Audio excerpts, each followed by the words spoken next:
The mass shooting at the Washington Navy Yard 2 weeks ago that resulted in the deaths of 13 people, including the gunman, was the 23rd such incident in the past 7 years.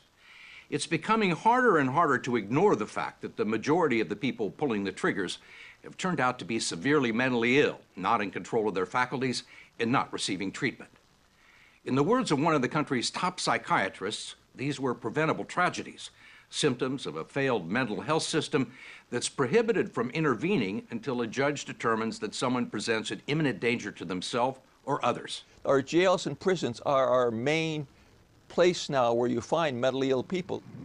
In fact, by some measures, the largest mental institution in the United States is the Cook County Jail in Chicago.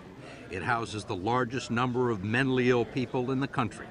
This is a population that people don't care about, and so as a result of that, there are not the resources out there to care for them. Cook County Sheriff Tom Dart is in charge of the jail, and he is not very happy about the situation. I've got probably 2,500, 2,800 people with mental illness in my jail today. And you look at their backgrounds, they've been in here 50, 60, 100. We have some people who have been in here 400 times.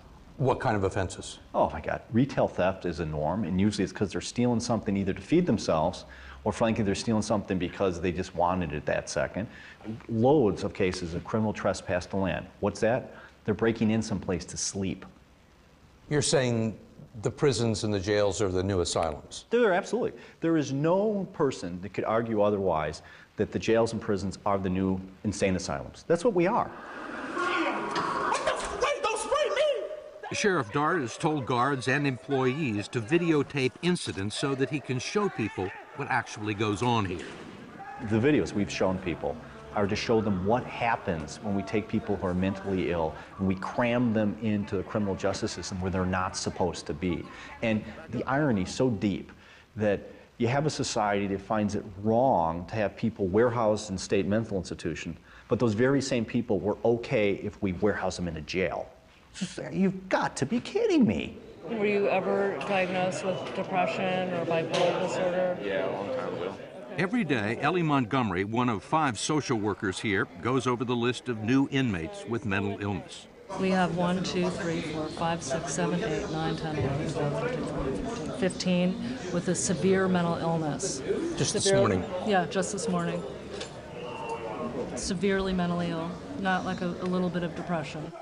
Most of them will be here for several days to several months, then released back onto the street with a packet of pills and no plan.